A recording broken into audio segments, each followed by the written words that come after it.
가을엔 편지를 하겠어요.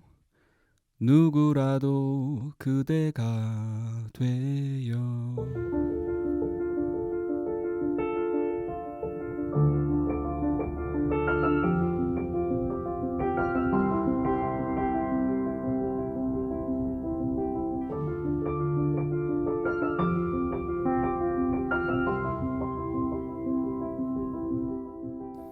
여러분 안녕하셨습니까? 책영생활의 동반자 책과 영화 사이 책영사입니다. 가을이 깊어가고 있습니다. 김민기의 가을 편지라는 노래로 책영사 시작해봤는데요. 사실 이 노래는 굉장히 많은 여러분들이 불렀습니다. 김민기 선생 앞에서도 불렀고 보아 씨도 불렀고 굉장히 젊은 가수들도 많이 부른 노래죠. 가을은 왠지 편지의 계절인 것 같기도 합니다. 오늘 저희에게 또 메일을 주신 분이 있어서 문득 생각이 나서 이 노래를 한번 불러봤습니다. 김광석의 흐린 가을 하늘에 편지를 써라는 노래도 있었죠. 작년 이 시간에는 저희가 알폰소 쿠아론 감독의 그래비티를 다뤘었습니다. 우주라는 점에서 오늘 다룰 영화와도 약간의 관련이 있습니다. 자, 출연진 소개하겠습니다. 먼저 안군. 네, 서두에 노래할 테니 놀라지 말라. 저는 한 소절 정도 부르실 줄 알았는데 한 소절이 한 소절 한 문장 부르실 줄 알았는데 두 문장을 부르시네요. 잘 들었습니다. 네. 좀 참았습니다. 더 부르다가 너 분위기 너무 쌀렁해가지고 도저히 더 못하겠다. 랩을 하던 시절이 갑자기 생각이 나요. 네, 노시스. 안녕하세요. 네. 점프를 누르고 싶었습니다. 이게 노래방이라면. 버스 점프? 버스 점프 한번 해볼까요? 노노노. 그러고 보니까 이 순간이 왠지 저의 또 하나의 멀티버스 순간이 아니었을까. 노래를 한 소절만 하고 끝냈으면 네. 또 딱 갈라졌을 텐데. 네, 라미요? 네, 안녕하세요. 노래가 너무 감미로워가지고 깜짝 놀란 라미. 역시 라미는 제 편입니다. 잠드신 줄 알았어요. 저 지금 다른 공간에서 오는 사람이거든요. 다들 조금씩 뭐 달라진 것 같아요. 조금 우리 노시스는 약간 피곤해 보이는 것 같은 네, 느낌이 어제 좀 약주를 있고. 좀 마셔가지고 정신. 약주를 하고 영화를 보는. 약주를 하고 영화를 봤습니다. 네, 피곤해 보이고. 라미도 조금 달라진 것 같은데. 저요? 뭐가 달라졌지? 저 옷은 좀 약간 두꺼워졌으니까 뭐 그런 거 좀 같고. 그냥 힘들었어요. 며칠. 그렇죠. 왜 아기가 다쳐가지고 왜? 그 저희 이제 식탁에 앉혀놓은 하이체어에 애기 앉아 있었는데 이제 아기가 일어나기 시작하잖아요. 그래서 거기서 일어난 거예요.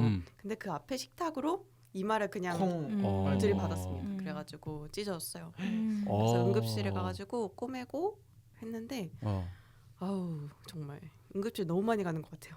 애기 낳고. 아이고. 그래요? 응급실을? 그때 내 애기 이번도 저희는 애기는 했었고 그래 폐렴. 그리고 이번에도 갔고 그 코로나도 사실 걸렸었잖아요. 그래가지고 병원에 좀 자주 가고 있는데 이제 마지막이길. 흉이 앉아야 실밥은 될 텐데. 뽑았어요? 네, 실밥 뽑았어요. 위치가 어디쯤이에요? 여기 딱 진짜 이마 정중앙이에요.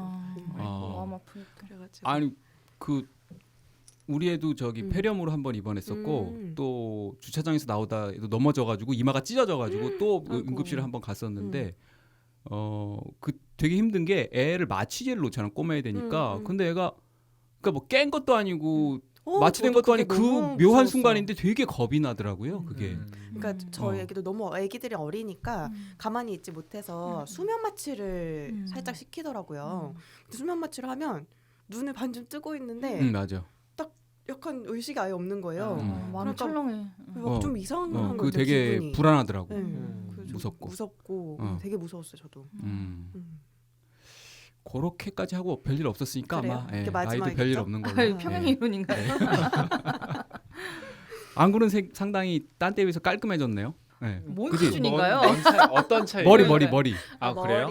묶어서 그런가? 묶어서 그럴 수도 있습니다. 내가 오늘 양자경처럼 하고 오라고 그랬는데. 쉽지 않더라고요. 누나를 사올까 하다가 좀 과한 것 같아서. 네, 2주의 댓글부터 가겠습니다. 네.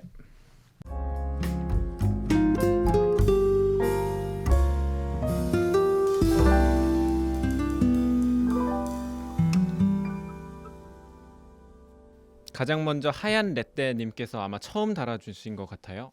최근 편을 우연히 듣게 되어 옛날 클립부터 쭉 듣고 있는데 듣고 계신 이과생의 화이팅을 바라는 안군의 외침에 댓글 달아봅니다. 이과생 화이팅라고 달아주셨어요. 네. 그게 무슨 편 듣고 그렇게 했다고 써 있던데. 요게 잠시만요. 오디오 클립에 적혀 있는데 네. 잠시만요. 이과생 문과생 싸움이 꽤나 있었어서. 그렇죠. 네. 여기서 유일하게 제가 이과생이어서 음. 지적을 받는 게 전데 그 기에르모 델 토로 감독의 나이트메어 엘리 때 아. 네. 그때 뭐가 있었길래 그런 얘기가 됐었지? 그러게요. 근데 여튼 이과생들 뭉쳐야 됩니다. 네.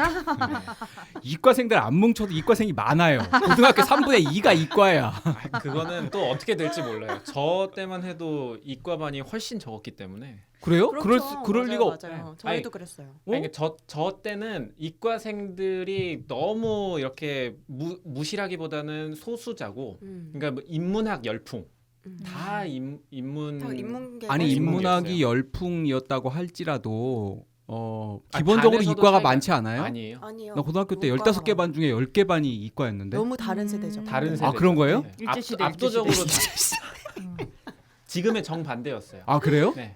희한하네. 라면님 때 저희 그러니까 때도 네. 문과가 훨씬 많았어요. 무과가 많았다고? 지금은 이과가 더 많잖아. 그러니까 그렇게 된 지 얼마 안 된 거죠. 그래? 네. 나좀 요즘엔 모르겠네요. 처음 듣는 소리네. 이과생 라미도 뭐 뭉쳐야 70년대생, 60, 70년대. 네. 네, 다음 댓글은 산님께서 달아주셨습니다. 새벽에 산을 달리는 건 그냥 운동 삼아 뛰는 습관입니다. 저도 2주의 채경생활 좋아해요. 거기에서 언급되는 책이나 영화들을 찾아서 보는 경우도 꽤 많았고요. 저는 요즘은 위화, 모옌과 더불어 중국의 3대 현대소설가라고 불리는 옌랭커의 딩시마을의 꿈을 읽고 있습니다. 이 작품은 가난한 농업마을에서 가난을 면하기 위해 피를 팔기 시작하고 그 과정에서 주사바늘의 재사용 같은 이유로 수십만 명이 에이즈에 감염됐던 90년대 초 중국 허난성에 실제로 있었던 사건을 배경으로 합니다. 같은 매열을 주제로 위화의 허삼간 매열기가 다소 희화해서 서술을 했다면 이 책은 보다 적나라하게 인간의 욕망과 좌절을 그려낸 그 느낌이라서 개인적으로는 더 좋았습니다. 영화는 넷플릭스에서 애니메이션 신들의 봉우리와 다큐멘터리 알피니스트를 봤습니다. 모두 산악 등반을 소재로 하는 작품들인데 두 편 모두 굉장히 만족스러웠어요. 부쩍 쌀쌀해진 날씨에 채경사 멤버분들 모두 건강하시길 기원합니다. 라고 달아주셨습니다. 네. 감사합니다. 소설도 열심히 읽으시고 좋아하시는 것 같아요. 네. 저희가 생각해 보니까 중국 소설, 일본 소설도 하고 영미권 소설도 했는데 중국 소설은 한 번도 한 적이 그쵸. 없네요. 언급해주신 그 세 사람의 좀 유명한 소설가 작품을 네. 언젠가 한번 할 수도 있을 것 같다는 생각이 드네요. 중국에는 진짜 위생 문제, 위생관념이 지금은 모르겠습니다만은 좀 우리보다는 상대적으로 떨어지는 측면이 있어서 심지어 이제 침 그다음에 그 사혈하고 난데 쓰는 그런 것까지 그냥 휴지로 한번 쓱 닦고 쓴다고 야. 기겁을 했던 사람 얘기를 듣기도 했습니다. 아마 그러니까 이제 실제 벌어진 일이겠죠. 네. 하나 더 궁금해지는 거는 이제 산을 달리신다고 운동했는데 그게 어떤 산인지가 또 이제 사실 네, 그러게요. 궁금해집니다. 그냥 네. 뒷산 동산 정도일지. 네, 아마 가까운 데서 달리시긴 할 텐데 그러시겠네. 그래도 그 산이 어떤 산인지는 좀 궁금해지네요. 네. 고맙습니다. 다음 댓글은 우울한 파워파워님이신데요. 뭐 파워파워님뿐만 아니라 인스타에도 뭐 비슷한 류의 댓글이 달렸어요. 네. 인스타 문제 정말 어려웠어요라는 댓글이 달렸는데요. 이번에 좀 깜짝 놀랐어요. 난도가 좀 있었나요? 영화를 저는- 봐야 네, 저는 영화를 중상이라고 안 생각했어요. 봤으면은 전혀 모를 음. 것 같아요. 그 와중에 또 맞춰주신 그러니까요. 분도 계시고 파워파워님도 그 인스타에도 댓글을 달아주셨는데 항상 늘 좀 빨리 맞추시잖아요. 네. 이번에 진짜 좀 어렵긴 했나 봅니다. 네. 네, 뿌듯합니다. 네. 다음은 그 오랜만에 메일을 보내주신 제이든님의 글을 소개해드리려고 합니다. 안녕하세요. 오랜만에 메일을 쓰네요. 오늘 채경사에서 추천해주신 산후최, 사랑할 때 누구나 최악이 된다를 봤습니다. 당연히 좋게 감상할 거라 믿어 의심치 않았는데 영화가 개인적으로는 너무 찜찜하고 불편했어요. 프란시스 하라는 영화를 보고 났을 때 당황한 것과 비슷한 감정이었습니다. 남들은 좋다고 했던 프란시스 하를 저는 꽤 눈살 찌푸리며 봤었거든요. 둘 다 공통적으로 도시에 사는 젊은 여자가 자신의 삶의 방식을 선택하는 이야기지만 개인적으로 너무 둘 다 유아적이고 모순적이라 여겼답니다. 대신 비슷한 설정의 한국 영화였던 소공녀는 공감도, 힐링도, 벅찬 감동도 느낄 정도로 좋았어요. 저는 율리에나 프란시스 하 같은 방식의 갈팡질팡 서사보다는 심지 굳은 캐릭터인 미소의 고군분투 서사에 더 안심이 되었던 것 같아요. 율리에겐 욕망은 있지만 자신의 취향은 부족해 보이고 타인의 인정 욕구에 너무 메말라 보였어요. 자신만의 거주지도 없이 남친의 공간에 빌붙어 사는 삶의 방식이 공감되지 않았고요. 칼럼을 쓴 것을 차인이 평하는 거로 자신의 가치를 찾는 게 안타까웠고 그만큼 애정 결핍으로도 보일 수 있다라는 생각이 들었습니다. 그래도 여주 연기한 배우는 빛이 날 정도로 강한 인상이 남았습니다. 허무한 표정에서는 이자벨 아자니 모습이 보였고 찡그릴 땐 CSI 라스베가스에 나오는 세라 같다는 느낌도 받았습니다. 노르웨이 오슬로라는 도시를 이번 영화를 통해 각인하게 된 점도 나름 보람 있습니다. 노르웨이는 요 네스베 작가의 해리 홀레 형사 시리즈를 읽으면서 분위기를 상상했었는데 영화로 보는 게 훨씬 근사하네요. 이번 영화의 엔딩 영화 속 영화 촬영씬은 마치 하마구치 류스케의 영화 한 장면 같다는 생각도 들었습니다. 소설처럼 챕터 구성을 한 시도나 연기를 연기하는 배우의 모습이 유사하다고 느꼈어요. 챕터 중에 1인칭 단수라는 제목이 있길래 하루키의 1인칭 단수도 읽었는데 어떤 의미로는 비슷한 맥락으로 읽히더라고요. 요아킴 트리에, 하마구치 류스케 둘이 비슷한 톤이 있는 것 같습니다. 마지막으로 과연 율리에는 자신의 삶을 선택한 게 맞나 묻고 싶어요. 임신이나 유산은 율리에게 어떤 벌칙으로 연출된 느낌이라 율리에가 진짜 자신만의 정답을 찾고 수긍했는지 모르겠습니다. 그리고 이렇게 가끔 북유럽 특집 해주세요. 신비롭고 독특합니다. 라고 메일을 보내주셨습니다. 네, 긴 메일 감사합니다. 네. 이 메일을 가지고 이제 저희가 단톡방에서 얘기를 좀 했는데 노시스가 율리에가 그 방세 내고 있는지도 모른다. 그렇죠. 라고 얘기를 했었죠. 그건 뭐 알 수 없죠. 영화에 뭐 등장하진 않으니까요. 네. 아니, 지금 다시 들어보니까 또 다시 이건 또 취향의 문제라는 생각이 드는 게 저도 물론 심지 곧고 뭐 이렇게 뭐라 그럴까 조금 더 상대적으로 전인적인 캐릭터를 좋아하긴 하나 저는 이 영화 안에서 이런 식으로 뭐 흔들리는 캐릭터를 볼 때 또 묘하게 동질감도 느끼고 그 청춘이게 가능한 그런 뭐라 그럴까 혼란 같은 거를 지금은 제가 안정돼 있는 상태에서 볼 수 있는데 그게 호가 굉장히 갈리는 지점이구나라는 생각을 좀 하게 되네요. 저도 비슷하게 약간 주체적 혼란이라고 해야 될까요? 혼란하더라도 결국 어쨌든 선택은 율리에가 했던 거잖아요. 뭔가 물론 남들의 판단도 개인 선택에 있어서 중요하지만 결국 어쨌든 그 인생을 선택하는 입장에서는 저는 상대적으로 메일 보내주신 제이드님보다는 주체성을 더 느꼈던 것 같아요. 그 저희가 소공녀를 다뤘었어요. 네. 그죠? 네, 그 영화는 저도 개인적으로 굉장히 좋게 봤고 재밌게 위스키 봤고. 먹고 싶어지잖아요. 그 위스키 바가 저 광화문에 있는 허블러라는 데인데. 아는 데요? 네, 뭐 오래된 집인데 그 근처에서 나름대로 유명.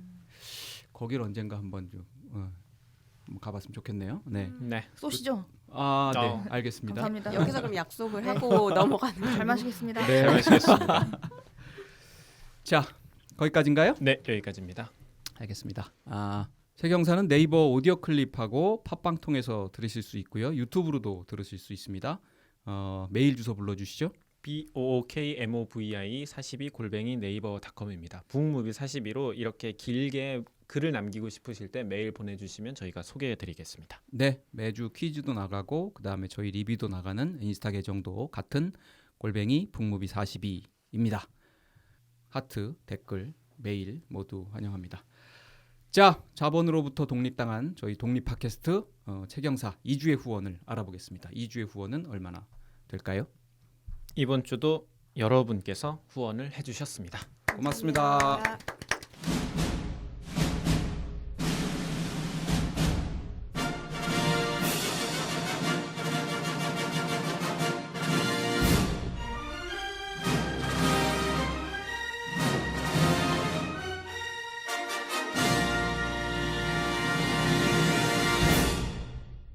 가장 먼저 파워파워님께서 7,777원 7777원을 후원해 주셨습니다. 파워파워님 감사합니다.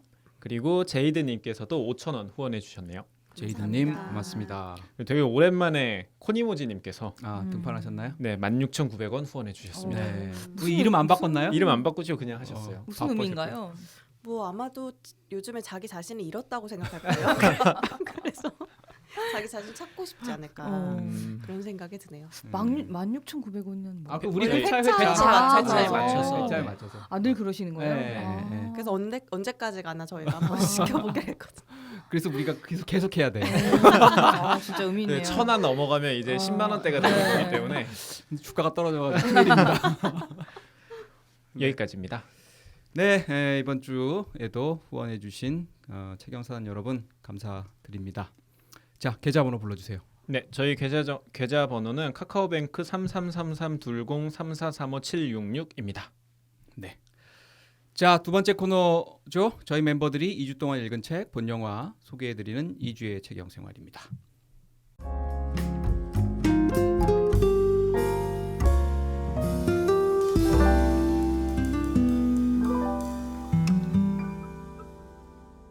자, 이번 주도 하고 싶으신 분이 있으면 하시고 아니면 패스하고 생각하실 동안 제가 먼저 할까요? 그러면 네.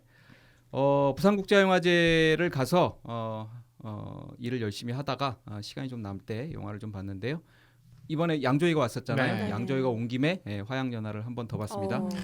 뭐 실은 뭐 그 이유도 있긴 하지만 예매 실패해서 봤다고 하는 아. 편이 예매가 또 치열하더라고요. 보려고 했던 영화가 영화들은 다 못 봤어요. 아, 다 못 보고 차선 영화들을 다 봤는데 다행히 그 영화들이 다 좋아서 소개해드리고 싶습니다.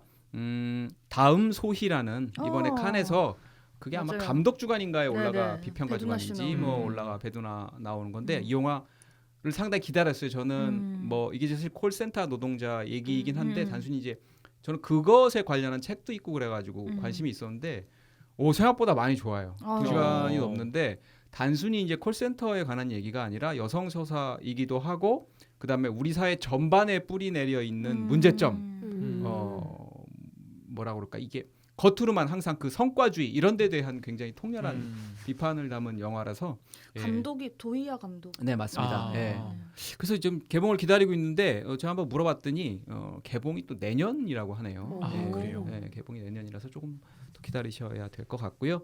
그리고 무슨 영화를 보려다가 슬픔의 트라이앵글, Sadness of Triangle of 우리 Sadness 예매 됐나 이걸 보네. 보려다가 실패한 하고 제임스 그레이 감독의 아마겟돈 타임을 봤는데 이것도 뭐 저는 그 후회가 안 될 정도로 화제적이던데. 원래 그 슬픔의 트라이앵글이 약간 시니컬한 영화잖아요. 네. 그 전작을 내가 보다가 너무 시니컬하다 싶었는데 아마겟돈 타임은 너무 따뜻한 영화였습니다. 특히 이제 제가 지난번에 그 블랙폰 이후로 내가 어떤 남자 취향이라는 거를 발견하게 된 이번 영화를 계기로 이렇게 좀 예쁘고 머리가 좀 길고 파마 머리가 한 어깨까지 오는 이런 남자가 굉장히 계속 고백하는 것 저한테 같이. 얘기했던 이유가 안구는 지금 머리가 너무 길어서 안 돼. 저건 너무 길어. 파마도 아니야. 그리고 조금 약간 그런 스타일을 내가 좋아하는구나. 저희가 제임스 그레이 감독 거 했었잖아요. 뭐였죠? 에드 아스트라. 에드 아스트라가 제임스 그레이 감독 거예요? 네. 그렇지 않나요? 맞아요, 맞아요. 네. 맞아요? 네. 이거 아마겟돈 타임 제목과는 달리 너무 예쁜 이 청춘의 방랑이 아마 아마겟돈 타임이라고 비유했나 그냥 제 뇌피셜인데요. 예, 제임스 그레이 감독 저 진짜 좋아해요. 그래요? 이민자라는 영화도 진짜 이 영화도 추천드립니다. 언제 개봉할지 모르겠지만 올해 잘하면 개봉하겠죠. 그리고 개막작이었던 바람의 향기를 나중에 봤는데요. 이건 이제 이란 영화죠. 이것도 뭐 괜찮았는데 한마디로 진짜 독특하고 이란 영화를 많이 안 봐서 그런지 대사가 별로 없어요. 이런 영화 그러잖아요. 보통. 그죠? 네. 진짜 그냥 그림으로 보여주는 뭐 그런 영화예요. 또 다른 의미로 화양연화는 대사도 있지만 그림으로 보는 게 굉장히 뭐라 그러지? 뭐 미장센도 그렇고 편집도 그렇고 화려한데 이란 영화는 그게 없잖아요. 그냥 네. 카메라 뻗쳐놓고 그냥 찍잖아요. 연기를 하고 조금 그랬습니다. 이 GV 다음 소희하고 바람의 향기는 다 GV가 있어서 또 감독들의 얘기도 들을 수 있어서 저는 좋았던 것 같습니다. 네, 이상이고요. 다음 누구? 네, 저는 듄 재개봉해가지고 또 보셨어요? 네, 아이맥스로 한 번 더 봤습니다. 그게 벌써 1년 됐더라고요, 듄이. 그러니까요. 네, 네. 근데 너무 좋았어요. 한 2번 보는 거 추천드리는 게 일단 첫 번째 볼 때는 좀 정신이 없고 이 배경을 이해하느라고 이 스토리 집중 못했는데 한 번 알고 보니까 훨씬 좋습니다. 그리고 제가 누가 공포 영화를 추천을 해달라고 하시는 거예요. 유전을 되게 재밌게 봤다고. 그래서 그런 결의 공포 영화를 알려달라고 하시길래 블랙폰. 블랙폰 추천드릴까 하다가 녹터널 애니멀스라고 톰 포드 알죠. 감독의 네. 영화가 있는데 이거를 추천을 드리고 저도 다시 한번 봤습니다. 이게 되게 파격적인 영화라서 그렇죠. 네, 오랜만에 보니까 또 조금 느낌 색다르더라고요. 제목이 뭐라고요? 녹터널 애니멀스. 녹터널 네. 애니멀스. 톰 브라운 아닌가요? 잠깐 헷갈리나? 톰 포드. 톰 포드. 톰 포드 디자이너 톰 아, 포드. 톰 포드가 감독한 영화예요? 감독한 영화예요. 음. 그래서 재밌으니까 이것도 추천드립니다. 네. 이거는 넷플릭스에 있더라고요. 오, 네, 있어요. 그렇군요. 맞아요, 맞아요. 네, 혹시 뭐 저는 뭐 사실 그냥 본 거 말씀드리자면 몇 번 얘기했는데 제가 퓨처라마라는 애니메이션을 좋아하는데 디즈니 플러스에 올라와 있더라고요 전 시즌이. 그래서 그거 다시 보고 있습니다. 퓨처라마는 맥그로이닝 감독, 심슨 가족 만든 감독이 만든 작품인데 SF 블랙 코미디여가지고 굉장히 재밌게 제 고등학교, 대학교 시절 봤던 애니메이션이거든요. 근데 디즈니 플러스에서 저번 주에 발견을 해가지고 시즌 1부터 다시 보고 있습니다. 제목이 뭐라고? 퓨처라마입니다. 퓨처라마. 네. 그 혹시 뭐 에미상 받은 그 테드 라소들 본 사람 있어요? 저는 그거 이제 애플 TV 올라가 있을 네. 텐데 재밌으면 한번 볼까 싶기도 한데 3개월을 볼 수 있는 저기가 생겨가지고 모르겠네. 혹시 저기 최경사단 여러분께서 테드 라소 추천하시면 추천한다고 말씀 좀 해주십시오. 네. 아니 지금 들으면서 생각했는데 다음 소위 재밌게 보셨다고 하니까 맥스는 그런 영화를 좋아하시는 것 같아요. 어떤 영화? 나다니엘 블레이크도 되게 그렇죠. 좋아하셨잖아요. 네. 그러니까 조금 벌새도 좋아하고. 네, 조금 현실 베이스의 좀 사회 부조리 보여줄 때 그런 영화들 좋아하죠. 그건 좀 약간 저널리스트적인 부분도 좀 투영이 된 건가 싶네요. 저는 애프터 양을 봤는데 어땠습니까? 저는 궁금하다. 아주 좋게 봤고 우리가 다뤘어도 괜찮았겠다는 생각이 들더라고요. 코고나다 감독 앞으로 뭐 신작 나왔다면 무조건 볼 것 같아요. 네. 저는 뭐 여러 번 얘기했지만 콜럼버스가 훨씬 더 좋습니다. 아 그래요? 네. 제가 그걸 안 봤네요. 네. 오늘 지금 우리가 다룰 영화와 관련 있는 영화가 지금 2편이나 등장했습니다. 우리 얘기 중에 어떤 식으로든 연결이 돼 있는 배급사와 연결이 돼 있지만 그러네요. 네. 네. 유전도 나왔고요. 네. 애프터 양도 A24 네, 맞습니다. 영화입니다. 네. 네. 자, 그렇게 네. 그러면 본격적으로 넘어가 보겠습니다. 메인 코너 최경사의 선택입니다. 책과 영화 사이에 책영사. 자, 오늘 소개해드릴 영화는 EEAO, 개인적으로는 에에올원, 그리고 제가 퀴즈 낼 때는 에아오 이렇게 달았었는데요. Everything, Everywhere, All at Once라는 영화입니다. 제목도 되게 잘 지었어요. 매력적이죠. 네. 뭐가 나올지 되게 궁금하게 생각하는 그런 영화고요. 이 영화를 한 단어로 요약한다면 어렵진 않을 것 같아요. 다들 이렇게 많이 얘기하는 것 같아요. Crazy, Crazy라는 한 단어로 요약되는 그런 영화입니다. 미국에서는 사실은 3월에 개봉을 했어요. 그래서 저는 그때 뭐 이렇게 저렇게 기사를 찾아보다가 이런 영화가 있네. 그리고 이게 굉장히 그 악시오스 기사였나 그랬는데 이게 되게 뜻밖이다. 이렇게 독립 영화가 평가를 받았죠. 흥행을 잘 될지는 모른다. 뭐 이런 것 때문에 양자경이 나온다 막 이래가지고 개인적으로 굉장히 기대를 하고 있었는데 우리나라에서는 다른 나라에 비하면 굉장히 늦게 개봉한 맞아요. 축이에요. 왜 그런지 모르겠는데 아마 뭐 여름 시장에 개봉 시기를 못 잡았을 것 같아요. 여러 가지 영화들이 많아서. 근데 미국에서도 3월 개봉할 당시에 10개관에서 시작했다고 해요. 이런 걸 플랫폼 릴리즈라고 한다네요. 와이드 제한 상영, 릴리즈에 네. 약간 대응하는 개념인 것 같은데. 기생충도 이런 식으로 했던 그렇죠. 네. 기생충도 네. 딱 그랬죠. 그러다가 3,000개관까지 늘어났고 무려 14주 연속 박스오피스 톱10에 들었습니다. 대단한 거죠. 진짜. 네, 최고는 3위까지 올라갔더라고요. 그래서 이 영화가 A24 최고의 흥행작이자 최초의 글로벌 수익 1억 달러를 넘어간 1,000억 원을 넘어갔죠. 제작비가 2,500만 달러니까 뭐 4배. 이 전까지 A24의 최고의 흥행작은 뭐게요? 이거는 제가 정리해왔기 때문에 저는 알 수밖에 없습니다. 알겠습니다. 네. 네, 근데 라미가 맞췄어. 맞아요. 그렇고요.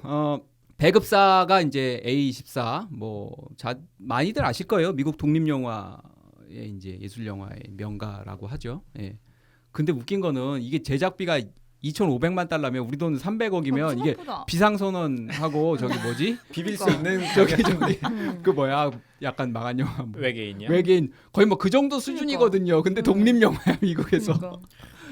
그리고 여기 심지어 다 그 나중에 얘기합시다. 예. 근데 어쨌든 뭐 문라이트니 뭐 미나리 애프터양 이렇게 다 만들었고요. 우리가 한 꽤 많이 했어요. 이 A24 영화. 맞아요. 자, 맞춰 봅시다. 저희가 했던 미나리. 거요. 미나리 우리 했어요. 안 미나리를? 했어요. 미나리 안 했어요. 한 거 같은 안 한 영화 있습니다. 그러네요. 네. 어. 플로리다 프로젝트. 그렇지. 네. 플로리다 프로젝트를 했고요. 네. 제가 그다음에 또 공포 영화 하나 했어요. 미드소마. 그렇죠. 네. 미드소마 했죠. 그다음에 그 소영화 하나 했어요. 소. 퍼스트 카우. 버스가. 소요. 그다음에 이제 다 나왔고 두 개 남았습니다. 두 개 남았는데 우리가 이 영화 뭔지 제목을 5글자라면서 계속 찾았던 영화예요. 그린라이트? 칠드런 액트. 칠드런 네, 액트도 그린라이트는 안 A24. 하셨어요? 네, 그린라이트 안 그린라이트. 했어요. 했어요. 제가 자. 얘기했는데 받아들여지지 않았죠. 네. 자, 하나 남았습니다. 자, 블랙폰과 관련이 있습니다. 그러면은 그거겠네요. 선교사 어, 교회 나오는 디어? 아니. 그 빨개 벗고 서로 몸 포개는. 6글자입니다. 그거 뭐죠? 이름이 기억이 안 나네. 그 상당히 잔잔한 영화 있습니다. 퍼스트 리폼드. 맞네요. 에단 호프가 나오는 아. 퍼스트 리폼드. 그래서 우리가 무려 5편의 A24 영화를 했더라고요. 그러니까 약간 최경사의 취향이라고 할 수 있겠죠. 그렇죠. 네. 제작은 최근에 이제 그레이맨 개봉을 했던 루소 형제가 운영하는 이건 뭐라고 읽어야 될지 모르겠어요. 에그보와 A24가 같이 했습니다. 연출은 스위스 아미맨. 안군이 좋아한다고 네. 이 영화를 할까 말까. 제 첫 번째 리액션은 이 영화를 제가 되게 기다렸는데 기대보다는 좀 그랬다라고 별로였어가지고. 했었지만 안군이 스위스 아미맨을 했던 감독이라 보고 싶다라고 네. 했었죠. 다니엘 칸, 다니엘 샤이노트, 다니엘스라고 불리는. 근데 사실 둘이 보니까 뭐 전혀 그러니까 뭐 이렇게 친족 관계나 혈연 관계 이런 건 전혀 친구예요, 그냥 친구. 전혀 아니에요, 네. 전혀. 이름만. 네.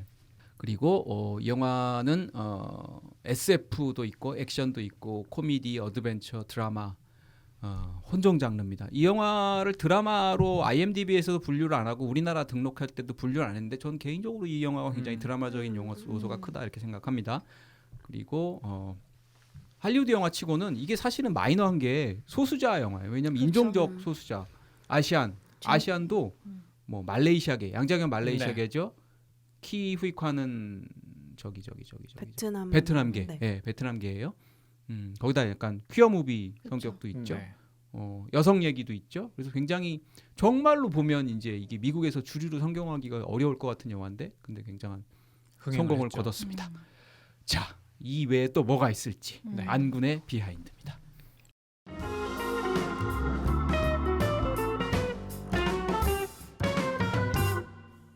일단 그 흥행 파트 조금만 더 살을 붙이고 가겠습니다. 워낙 어쨌든 설명을 잘 해주셨지만 숫자를 조금만 더 붙이면 에어올이 개봉한 지 한 달 만에 북미에서만 2,600만 달러 이상의 수익을 냈어요.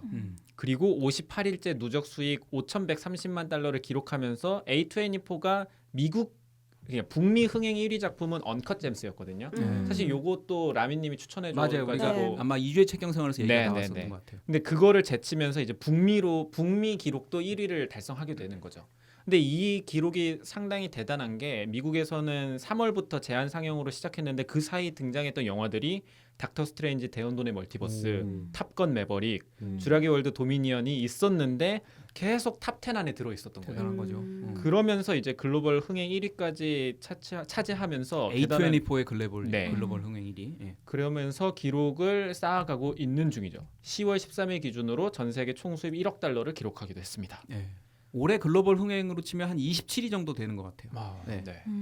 그리고 중요한 건 이런 흥행과 함께 평론가들의 호평도 이어지고 있다는 거죠. 미국에서 IMDb 대신 뭐 약간 거기는 평론가 중심이라면 진짜 영화광들이 이용한다고 하는 레터박스라는 서비스가 있는데 요 레터박스 올타임 베스트 250이라는 리스트가 있어요. 네.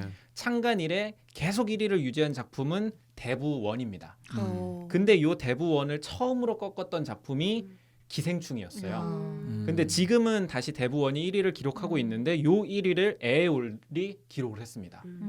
그러니까 요 252 중에 1위를 차지했던 세 작품 안에 든 거죠. 아니 그게 세 작품밖에 없어요? 그러니까 그러니까 항상 1위가 올타임 레전드다 보니까 1위는 대부 바뀌었다 이거죠. 1위인데 잠시라도. 잠깐 요게 나왔을 때 1위를 기록할 기록했다가 정도로 내려왔다는 거죠. 네. 예. 지금은 많이 내려왔더라고요. 기생충은 몇 위쯤 해요? 혹시 알아요? 기생충이 10위권에 10위권에 있습니다. 있어요? 네. 아. 근데 그때 기생충은 사실 대부를 꺾고 1위를 했다는 것 때문에 음. 해외 시네필 사이에서는 꽤나 인기였다고 합니다. 음. 그것 때문에. 봉이 차오르네요. 진짜. 이제 두 번째 키워드는 이 데니얼스 듀오에 대해서 이야기를 해보려고 합니다. 말씀하셨던 것처럼 둘 사이 뭐 아무것도 아니에요. 그냥 이름이 데니얼로 같고 같이 일을 하기 때문에 데니얼스 듀오로 불리고 있는데 그렇다고 뭐 항상 같이 작업하는 것도 아니더라고요. 그 데니얼스 듀오 중에 한 명인 데니얼 샤이어트는 데스 오브 딩 롱이라는 코미디 영화를 따로 찍기도 했어요. 근데 요 둘은 보스턴 에머슨 컬리지에서 영화 공부하면서 만났어요. 둘이 굉장히 젊거든요. 그 다니엘 콰는 88년생이고 그러니까. 그 다니엘 샤이어트는 87년생으로 엄청 젊은 거죠. 그리고 저 뭐야 노시스보다 어린 거 아니야? 줍시다. 아니 근데 빠른 88이더라고. 많이 차이는 안 나. 그리고 2011년부터 둘이 함께 뮤직비디오를 찍곤 하면서 이렇게 같이 코워크를 하고 있더라고요. 그리고 2016년에 스위스 아미맨으로 스타일을 인정받고 2017년에 아까 이야기한 루소 형제가 제작하는 프로젝트에 참여한 게 바로 이번 영화가 된 겁니다. 둘이 아마 그렇게 영화 공부를 한 저 감독들이라서 그런지 이 영화가 많이 나와요. 오마주가 레퍼런스가 굉장히 많죠. 많죠. 예.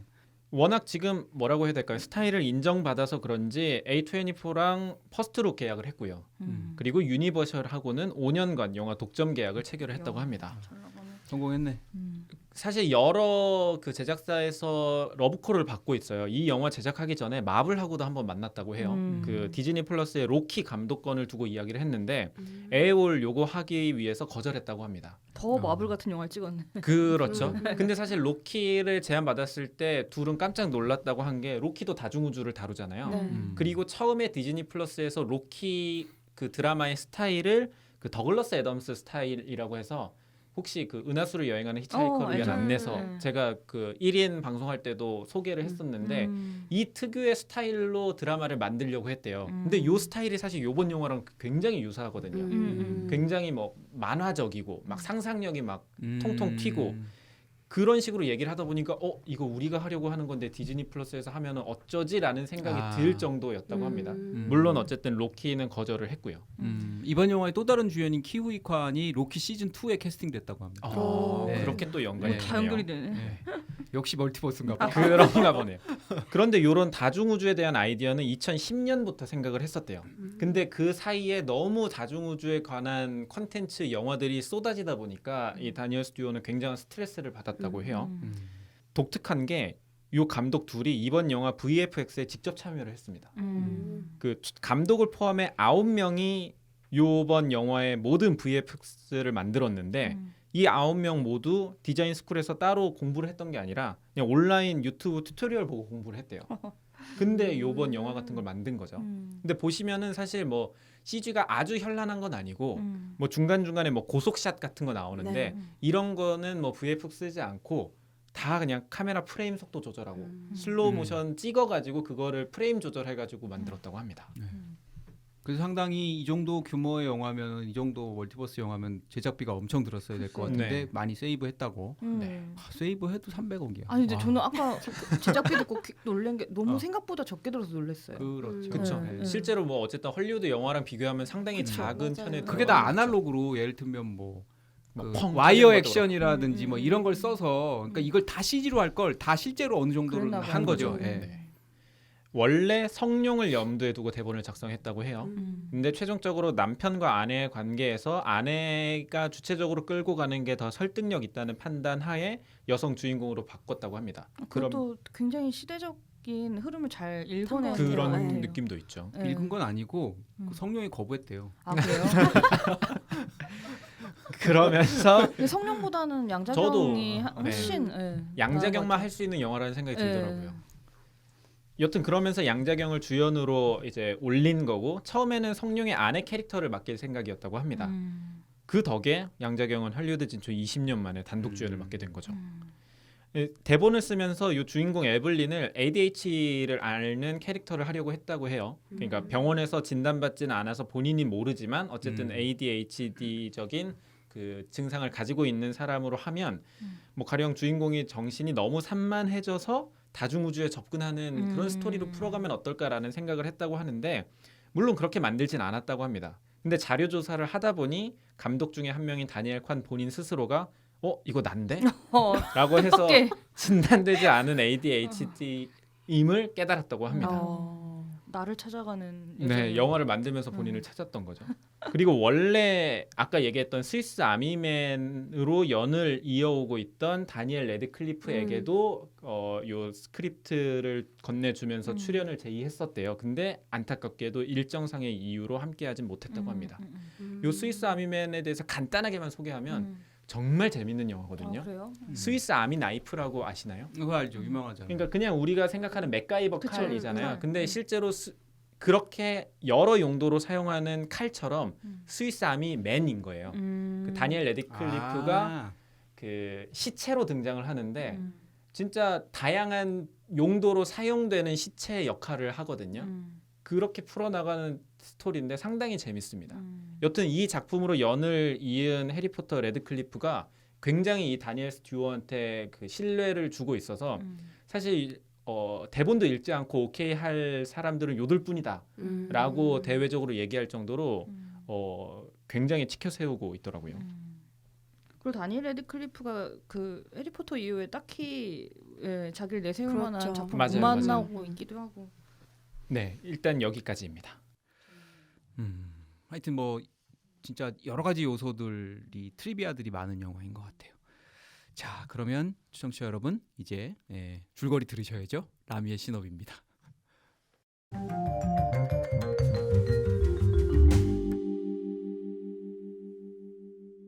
네, 제가 줄거리 소개를 하면서 어려움을 겪는 영화들이 몇 편 있어요.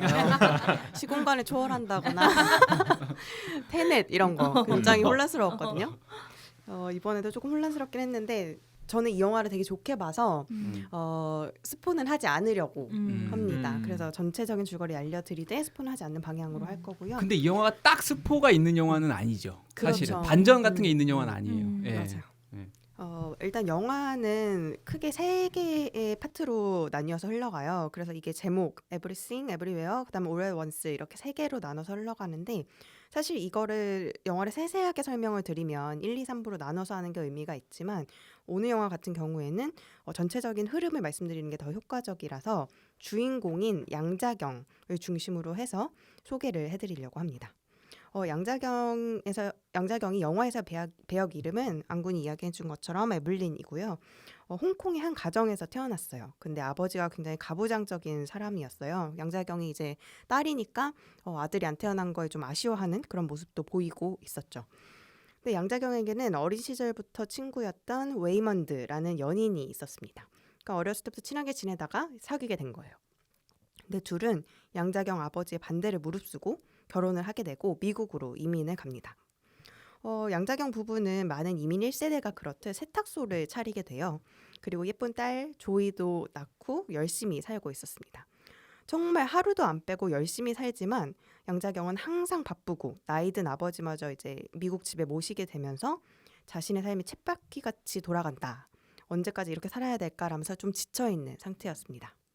근데 그러던 어느 날 세금 문제 때문에 국세청에 간 양자경은 다른 우주에 살고 있는 웨이먼드를 만나게 됩니다. 그러니까 쉽게 말하면 자기가 다른 우주에서 왔다고 하는 남편을 만나게 된 거예요.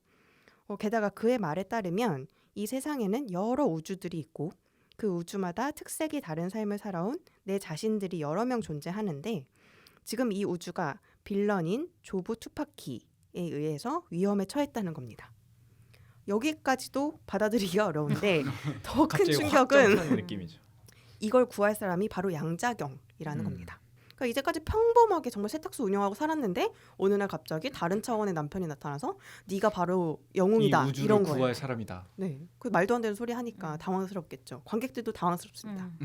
그래서 여기에 근데 한술 더 떠서 빌런이 여러 우주를 자유자재로 드나들 수가 있는데 양자경의 딸이 바로 그 빌런이라는 사실이 밝혀집니다.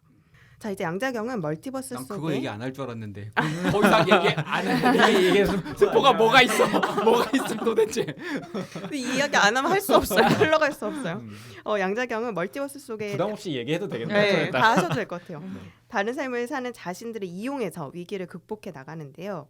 이제 예를 들면 또 다른 우주들 속에서 양자경이 쿵푸를 잘하는 전설적인 배우이거나 철판 요리를 선보이는 요리사이거나 또는 피자 광고판을 끝내주게 잘 돌리는 알바생이거나 네. 또는 핫도그로 된 손가락을 가진 여자들로 살아가고 있었어요. 근데 이 사람들의 능력을 잠깐 빌려서 우주를 구하려고 하는 겁니다. 근데 하지만 빌런이 딸이기 때문에 마음껏 무찌르지도 보호하기도 어려운 상황에 놓이는 양자경. 그리고 다른 세계의 자신을 보면서 다른 우주로 가면 이렇게 세탁소에서 징글징글하게 살지 않았을 거라는 생각도 들기 시작하는데요. 양자경이 어떻게 딸을 구하고 수많은 우주 중 어떤 삶을 선택하게 될지 영화를 통해서 만나보시길 바랍니다. 네, 궁금해지네요. 어떻게 선택이 될지. 네.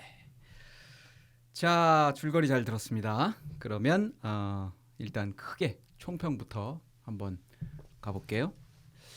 노시스 어떻게 봤어요? 제일 가장 최신으로 본. 너무 네. 최근이에요. 오늘 새벽 오늘 1시 새벽까지 반까지 봤으니까. 보고 왔으니까. 네. 네. 그 저희가 가전 제품 같은 거 이렇게 디벨롭 돼 가지고 나오면 뭐 이를테면 유선 청소기가 무선 청소기 나왔다라든지 뭐 이런 정도의 디벨롭으로도 화제가 되지만 제 기준에서 저는 식기세척기를 제가 처음 써보고 이건 신세계였어요? 신세계. 이건 디벨롭의 차원을 넘어선. 아예 새로운 세계가 열렸다. 네. 이 영화는 제가 기존에 봤던 어떤 영화로도 맥을 짚어가지고 맥락을 만들기 힘들 정도로 그냥 something new이다.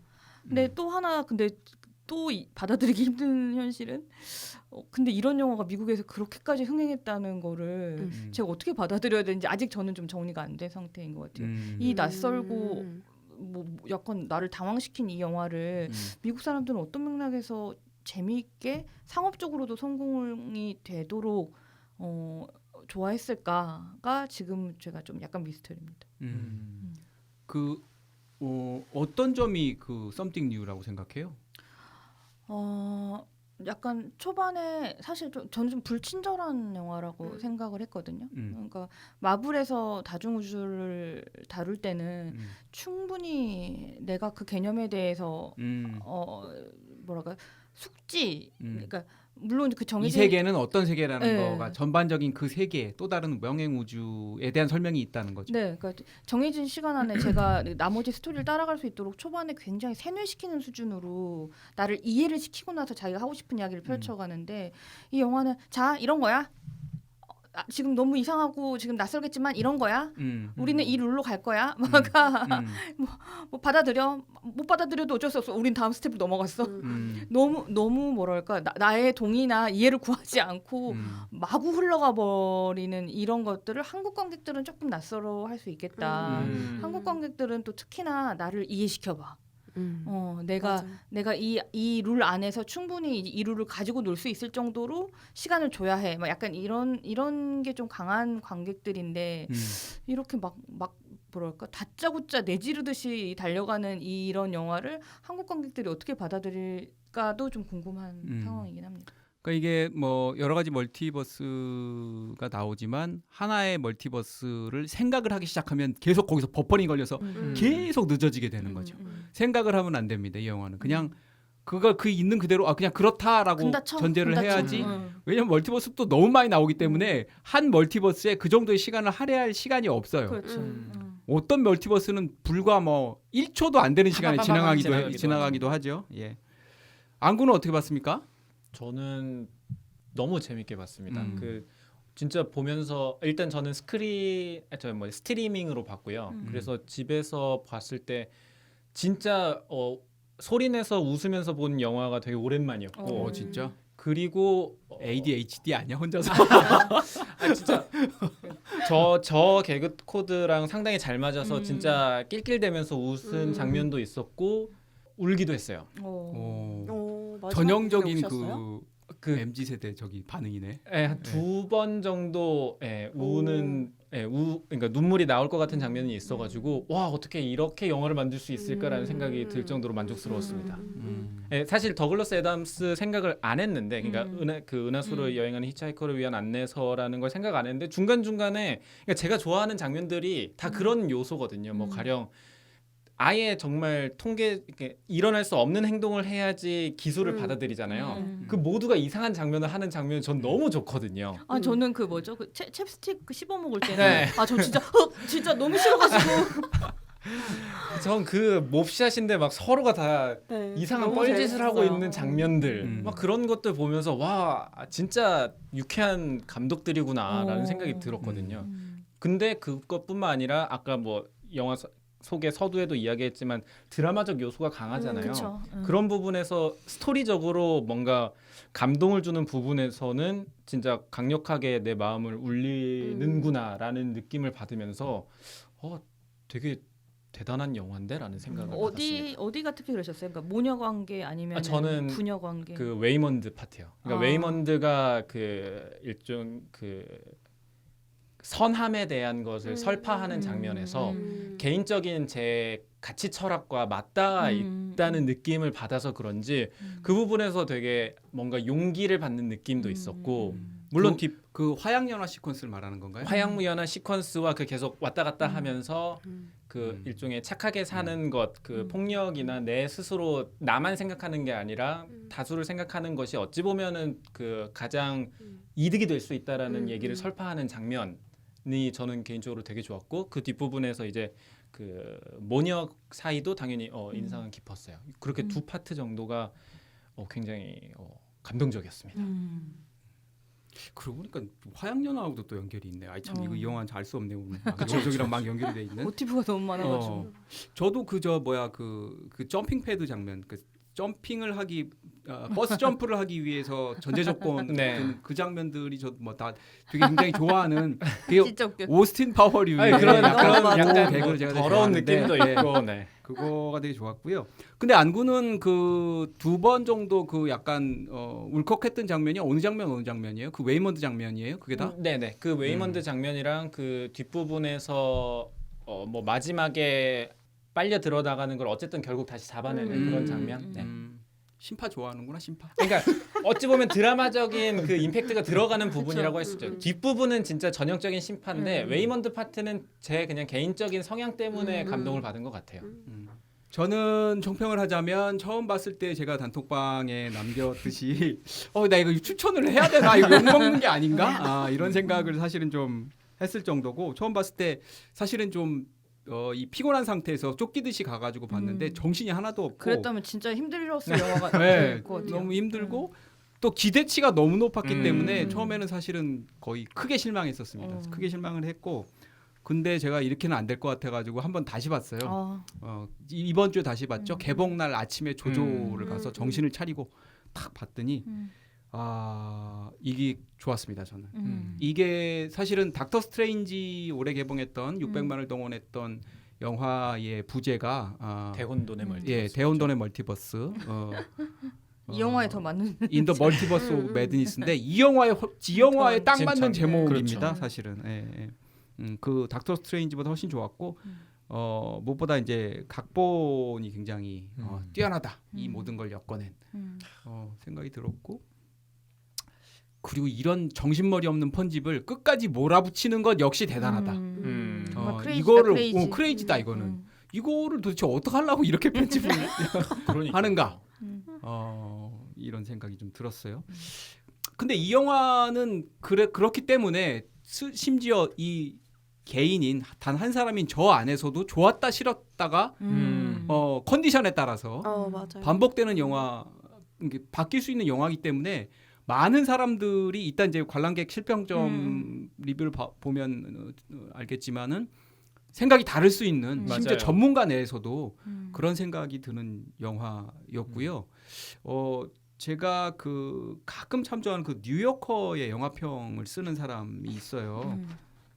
리차드 브로디라는 뉴요커에서 이제 영화 리뷰를 하는 사람인데, 대개는 이제 그런 뉴요커라는 잡지 특색도 그렇고 이제 이런 영화에 이제 좋은 평가를 그쵸. 하기에 마련인데, 이 기사는 3월에 썼으니까 3월 24일이니까 개봉하고 직후 이 영화가 이렇게 호평을 받기 전에 쓴 거니까 네. 편견 없이 나왔을 거예요. 근데 생각 혹평을 해놨더라고. 그러니까 멀티버스 영화는 되게 이제 판타지 영화는 되게 이제 어려운 장르인데 완전히 성공을 하거나 완전히 망하거나, 그래서 이제 영화의 트리플 악셀 같은 장르다. 뭐 이렇게 표현을 했는데, 이 사람이 꼽은 이제 최근에 판타지 영화 중에 좋은 거는 어스가 들어가 있고요.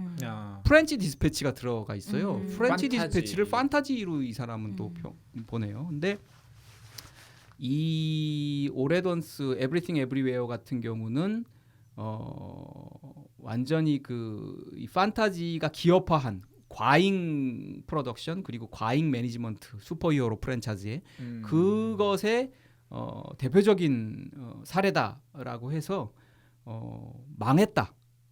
거의 이제 망한 실패한 영화다라고 하고 단 하나 그나마 살린 건 캐스트다. 이런 평가를 내렸더라고요. 그래서 이게 좀 의아했는데 근데 다른 전문가 중에서도 정신 하나도 없다고 하는 사람들이 있어요. 도대체 뭐 하자는 거냐 뭐 이렇게. 자 총평 라미. 예. 뭐 저는 그러니까 보고 나왔을 땐 그런 느낌이었어요. 멀티버스를 이해하고 싶은 사람한테 추천하는 게 아니라 경험하고 싶은 사람한테 추천하고 싶은 영화. 그러니까 이 영화를 본다고 해서 저희가 멀티버스를 이해하거나 아 이런 공간이구나 이렇게 되는구나를 알 수는 없을 것 같아요. 한 번에는. 근데 그냥 경험 진짜 시각적으로 아니면 또 우리가 체험하는 느낌으로 해보고 싶다면 이 영화를 추천하는 게 좋을 것 같고 전 영화관에서 조조로 봤는데 전 딱 3명이 있었어요 그 관에. 그래서 앉아서 보는데 너무 재밌어가지고 셋이 낄낄거리면서 웃으면서 봤거든요. 그래서 몇 년 만에 되게 많이 웃으면서 본 영화였고 돈룩업 생각이 좀 났습니다.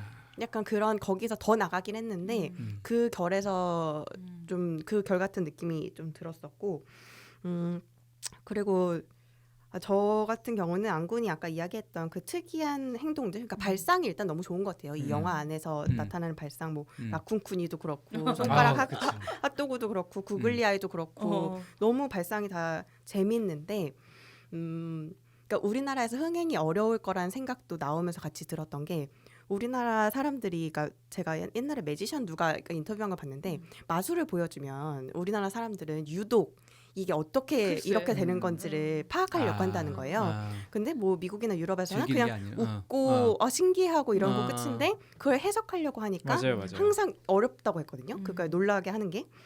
그래서 그런 성향을 갖고 있다고 생각을 하면 이 영화가 되게 불편하고 어쩌라는 거지? 네, 그래서 결론이 뭐라는 거지? 이렇게 생각할 수밖에 없는 영화이지 않을까. 그래서 국내에서는 진짜 흥행은 흥행이 좀 어려울 것 같다는 생각이 출발은 별로 안 좋아요. 실제로. 예. 네, 들었습니다. 근데 이 영화를 프로모션을 되게 일찍부터 시작했고 열심히 하긴 해요. 이 영화를. 예. 막 눈알단이라고 따로 맞아요. 만들어가지고 그것도 하기도 하더라고요. 하고. 네. 근데 아무도 모르는 것 같아요. 그러니까요. 그래서 저는 그 돌 장면이 너무 좋았어요. 맞아요. 돌 장면. 저는 울컥했던 장면이라면 거기. 맞아요. 그래서 그 마지막에 이제 엄마 돌이 같이 떨어져 내려갈 때, 이게 근데 각자의 아마 그 안경도 맞아요. 이야기하고 노시스님도 얘기했지만 각자의 상황에 맞춰서 공감되는 부분이 극명하게 갈리는 것 같은 게, 저는 이제 아기를 키우니까 모성애 장면에서 조금 더 훅 올라오는 건 있더라고요. 배제하고 싶었는데도 쉽지가 않았어요. 이렇게 얘기를 들으면서 돈룩업이 생각이 났다고 하는데, 돈룩업이 이제 그 현대 사회 소셜 미디어, 인터넷 세상 뭐 이런 데 대한 되게 통렬한 신랄한 그런 풍자잖아요. 근데 사실 이 다니엘스들이 얘기하는 게 이 영화는 현대인의 불안에 대한 영화라고도 얘기를 하거든요. 그러니까 계속 뭔가를 찾아봐야 되고 뭔가 정보가 너무 많아가지고 거기서 헤어나오지 못하는 그 현대인들에 대한 이야기이기도 하다. 라는 얘기를 해요. 그런 점에서는 돈룩업과 약간 비슷하게 겹치는 부분도 좀 있는 것 같기는 합니다. 뭐부터 조금 구체적으로 들어가 볼까요? 저는 이 영화는 결국 양자경을 빼놓고는 얘기할 수 없는 영화라는 생각이 들고, 거의 글쎄 개인적으로는 양자경을 위한 양자경의 영화가 아닌가 싶을 정도로 그런 생각이 들어요. 특히나 개인적으로 사실 양자경에 대해서 큰 호불호나 관심은 없었어요. 왜냐하면 예스 마담으로 데뷔를 했고, 그다음에 와우 장령이 나오기 전까지 폴리스 스토리니 이런 데 나오고 주로 그냥 무협, 액션 여배우 대역 없이 하는 이런 이미지가 강했었는데, 와우 장령에서는 한번 다시 봤죠. 되게 이렇게 진중한 캐릭터고 뭔가 속 깊은 캐릭터라는 느낌이 이제 확 있어서 그렇게 했는데, 그 이후로도 007 네버다이나 이런 데서 출연해서 액션 배우 이미지가 강했는데, 아 이번에 생활 연기를 보고 오면서 와 정말 연기를 잘하는 그러니까. 배우구나. 맞아요. 맞아요. 아 그 눈동자 흔들리고 막 이런 음. 표정 연기도 너무 뛰어나고 평소에는 약간 그 나이에 걸맞게 몸이 이렇게 꾸부정하고 뭔가 굼뜬 듯한 이렇게 동작을 보이지만 또 무술을 액션 해야 모드 될 할 때는 때는 오 또 역시 이 자세가 다르더구나. 그러니까요. 라인이 음. 원래 발레를 음. 했던 사람이에요. 아. 발레를 하다가 다쳐서 배우로 전향한 장찌하고 똑같은 케이스거든요. 그래서 그 발차기 왜 그 뒤에서 빌런이 이제 백허그를 하면 발을 그대로 들어올려서 180도로 뒤를 찍는 발차기가 되는 두 명 중에 한 명인데 한 여 무슨 배우가 하나 있더라고 더. 두 명 중에 한 명인데 발레를 했기 때문에 아마 그런 것들이 좀 가능하겠죠. 그런 모습이 되게 이제 부각돼서 보였고 좀 알아보니까 사실은 그 007에서 본드걸은 되게 그 뭐 일종의 순정적이거나 그쵸. 아니면 그냥 전형적인 보호를 캐릭터로, 받는 그냥 네. 그 본드걸의 이미지 그냥 섹시한 이미지로 어필했다면 양자경이 사실상 처음으로 같이 본드급으로 맞서서 뭔가 빌런과 싸우는 그런 캐릭터가 됐다고 해요. 그 발차기가 55세까지 가능했다고 합니다. 55세 찍은 영화에 그 발차기가 또 나온대요. 정말 대단하지 않습니까? 양자경 연기 얘기 좀 해볼게요. 다른 배우들 어떻게 보셨는지. 양자경은 뭐 제 개인적으로는 굉장히 다시 보게 될 정도로 이렇게 봤고 키후이칸도 뭐 키호이칸이라고 불리기도 하는데 되게 오랜만에 복귀를 했더라고요. 구니스를 본 분 계세요? 구니스 나는 봤죠. 저는 그래요? 그냥 그런 기사랑 정보로만 봤지. 저도 네. 제가 보지 않아서 안 봤어? 네. 뭐 봤을 것 같은데. 봤어요. 인디아나스 몰라? 아. 그 뭐 전설의 뭐 무슨 성배. 템플 오브 둠. 아니 전혀 전혀? 네, 네. 라미? 인디아나 존스는 봤는데 거기서 진짜 그건 좀 꼬마서 꼬맹이로. 꼬마고 그러니까 막. 너무 세월이 많이 흘렀다 이런 느낌이 음. 있어요. 근데 알아차릴 수는 없을 것 같아요. 그 그러니까요. 시절에 어. 그걸로 봐서는. 근데 키위칸도 연기를 특유의 그 목소리 톤과 함께 음. 굉장히 잘했던 것 같아요. 네. 네. 연기 부족한 거 없었던 것 같아요. 정말 맞아요. 특히 그 아빠도 그렇고. 그러니까 맞아요. 전체적으로 어쨌든 메인 캐릭터라고 할 수 있는 사람들이 다 음. 괜찮아가지고. 그 저는 그 디어들이 연기했던 아 제이미 리 맞다 커티스. 빼놓을 수 없죠. 음. 네. 너무 진짜 그분 너무 혹시 좋았어요. 뭐 다른 작품 중에 유명한 거 있나요? 그분 나온 작품 중에? 저는 아니 뭐 블루 스틸 있고 뭐 음. 트루라이즈 저기 아놀드 슈왈체너가 그 나이프 나왔던 거 아웃에도 있는데 나오잖아요. 나이프 아웃. 맞아요. 아 나이프스 아웃의 응, 큰 응. 딸인가? 네. 아 그래서 얼굴이 익숙하구나. 아니 근데 저는 사실은 제이미 리 어쩐지. 커티스를 그러니까 되게 강렬한 인상으로 남아 있어요. 트루라이즈에서 되게 이 영화하고 섹시한- 비슷한데 예, 맞아요. 그 약간 거기서도 기억이 잘 안 나는데 주부 같은 역할을 하다 갑자기 변신하는 뭐 그런 건가 봐. 근데 굉장히 섹시하고 글래머하고 그게 또 액션도 짤이 되게 네, 유명해요. 육관적인 그래요? 그 장면이 돌아다니죠. 근데 나는 전혀 못 알아봤어. 여기서 막 저도 못 알아봤어요. 전혀 못 나오고 알아봤어. 막. 무슨 뒤에 스텝 스크롤에 제이미 리 커티스가 나오는데 어디 나왔어 제이미 리 커티스가 라고 할 정도로. 근데 제이미 리 커티스도 물론 분장을 해가지고 뭐 배도 불리고 뭐 했겠지만은 연기를 굉장히 네, 네, 그렇죠. 좋았죠? 잘했어요. 네, 애정 너무 씬도 좋았어요. 있잖아요. 어쨌든. 그러니까. 네. 애정 씨. 거의 캐롤을 연상시키는. 그쵸, 그쵸. 맞아. 맞아요. 그 장면은 진짜. 캐롤 오마주야 네. 또. 네. 그 연기는 너무 훌륭해. 스테파니 수는 저는 사실 잘 모르는 배우라. 저도. 네. 근데 뭐 나쁘지 나쁘지 않은 것 않았어요. 같아요. 아니, 그것도 저는 좀 놀라운 게 이렇게 기본적으로 아시안계의 배우들로만 거의 그러니까. 가도 이런 영화가 또 미국에서 어필했다니까 이것도 좀 맞아요. 예, 인상적이더라고요. 예, 되게 어려워. 그러니까 기본적으로 그리고 이 사람들이 쓰는 영어 톤 뭐랄까 그 억양 같은 것도 굉장히 어색하잖아요. 맞아요. 거기에 이 인종도 아시안인데 미국 사람들이 좋아했다니까 또 여러모로 뜻밖이에요. 그래서 저는 더 혼란을 가중시킨 게 아닐까라는 생각을 한 게 그 처음부터 들려오는 그 정신, 그러니까 중국어가 약간 억양 때문에도 그렇고 빨라서 막 정신이 없잖아요. 그리고 영어랑 막 보면. 섞어서 맞아요. 얘기하는 거든 막 초반이 계속 되게 섞어요. 그 어지러운 게 집중하기 어려워. 광둥어를 쓰기도 맞아요. 하고 영어를 그다음에 막 영어 썼다가. 섞인 중국어를 쓰기도 하고 그냥 영어를 쓰기도 하고 하니까 조금 복잡한 느낌이 있긴 해요. 앞부분. 근데 저는 오히려 그게 이 혼란스러운 영화에 약간 더 도입부로 좋았어요. 맞아요. 좋은 영향을 준 것 같다는 생각을 했었던 것 같아요. 근데 그게 사실 정확한 이민자의 생활에 대한 반영이긴 하죠. 그렇죠. 이민자들이 영어랑 막 중국어를 막 섞었을 거 아니야, 음, 자기들도. 맞아요. 아버지까지 와 있으니까. 음. 다른 분들은 배우들 연기 혹시 더 언급하고 싶은 거 없어요? 저는 그 어쨌든 다중 우주기 때문에 가능한 배우 개그잖아요. 그러니까 그 양자경의 실제 사진을 쓰고 실제 영상을 쓰면서 맞아요. 그 일종의 배우 세계에서의 그 장면이 되게 좋았거든요. 웨이먼드 캐릭터가 굉장히 순종적이고 착한 남성이지만 거기서는 또 다른 모습을 보여주는 수트 입고 나올 때는 또 네, 멋있더라고. 모습을 처음에 못 보면서 알아봤어요. 와 진짜 이 사람들은 연기를 잘하는 사람들이구나. 진짜 연기자구나. 그러네. 네, 그런 느낌을 한 받았습니다. 영화 안에서 여러 연기를 했네. 네. 화장빨이다 이런 연기 이런 생각 못 들어. 아, 뭐 그런 느낌도 있죠. 정말 어쨌든 화장빨이다. 갖춰진 맵시에 따라서 이렇게 다른 분위기를 낼 수 있구나라는 느낌을 받으니까요. 근데 그 양자경이랑 웨이몬드가 그 젊은 시절을 회상할 때 둘이 20대를 연기할 때 우리가 그 금자씨 보면은 이영애 씨가 고등학생 맞아요. 연기할 때는 근데 그건 좀 그렇게 어색하지 않았는데 양자경이 영자경이 20대 머리가 연기할 길게 때는 해놓고 그 태양랑 맞아요. 머리 뒤집어 나오고 일부러 알까기 할때 빨리 뭐 넘기려고 하는 그런 거 건가? 같아요. 네, 근데 밋밋하게 해가지고. 그것도 웃음의 포인트로 잡은 것 같은데 이 사람들은 너무 재밌었어요. 맞아요. 라미는 양자경에 대해서 어떤 그 선입견을 가지고 있어요? 이미지를? 저는 양자경을 가장 대표하는 그 이미지로는 와우장룡. 그러니까 제가 와우장룡을 되게 좋게 보기도 했고 저도. 그때 이미지가 그 되게 그러니까 엄마 같고 약간 그런 온화하고 느낌이 그런 있죠. 이미지가 예. 되게 강하잖아요. 그래서 그게 강하다 보니까 항상 딴 데서 다른 역할로 나와도 그 생각이 되게 많이 났어요. 여기서 그러니까 자기가 뭘 처음에 그 배우를 접하느냐가 굉장히 차이. 맞아요. 저는 그런 마오장량은 굉장히 그런 원숙해졌구나 이런 느낌이지 그 전에는 막 약간 되게 액티브하다고 해야 되나? 진짜 액션 배우, 성룡 느낌 나는 여자 성룡 약간 이런 느낌이 더 사실은 처음에 접한 느낌이라.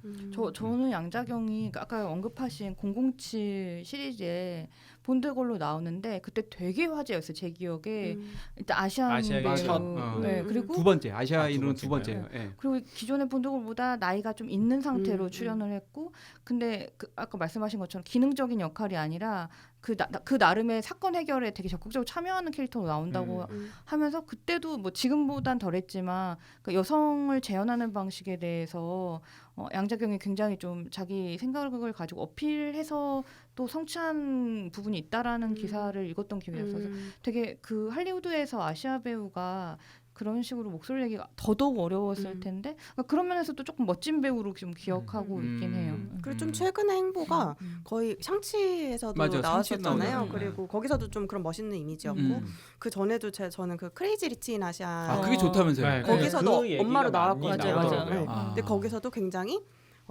되게 멋있는 여성으로 나와요. 거기서도 그래요? 조금 이제 시어머니 나쁜 시어머니긴 하지만 그래서 저는 이 결에 따라서 쭉 흘러오다 그러니까. 보니까 이 멋있는 영화가 여성. 자연스럽게 그냥 바로 더 받아들일 수 있었고 오히려 옛날 그게 기억이 잘 안 나요. 양자경이 막 엄청 어렸을 때 이런 것들이 기억이 잘 안 나는 것 같아요. 크레이지 리치 아시아는 재밌나요? 재밌습니다. 좋기도 하고.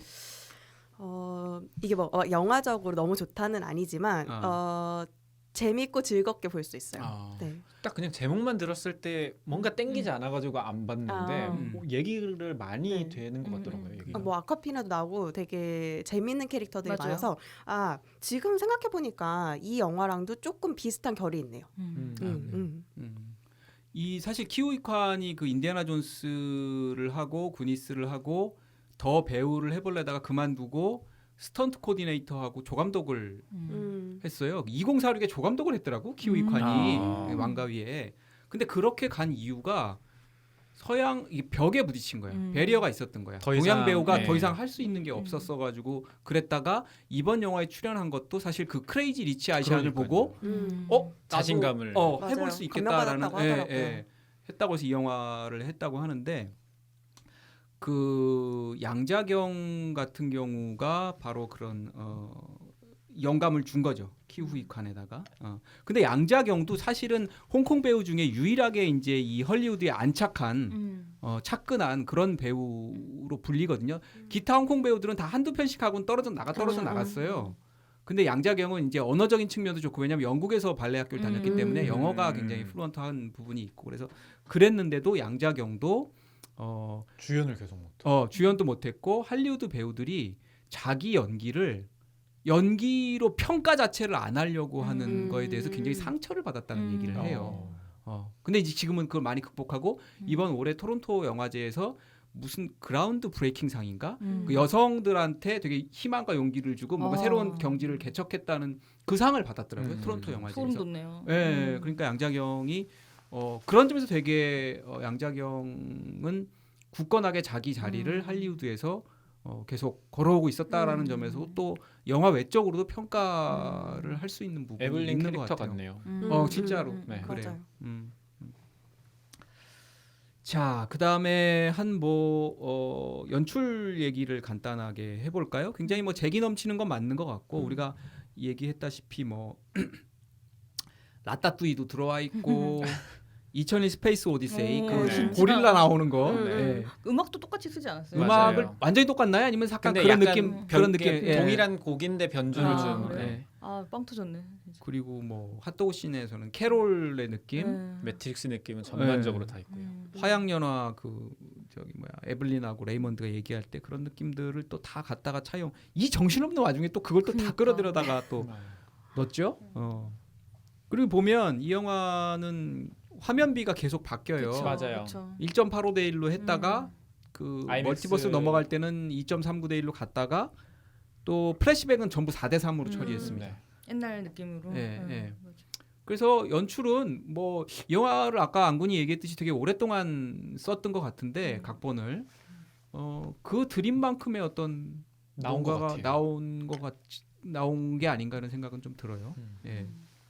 저는 그 화면비 변환하는 거 좋았어요. 저도요. 확실히 어쨌든 직관적이고.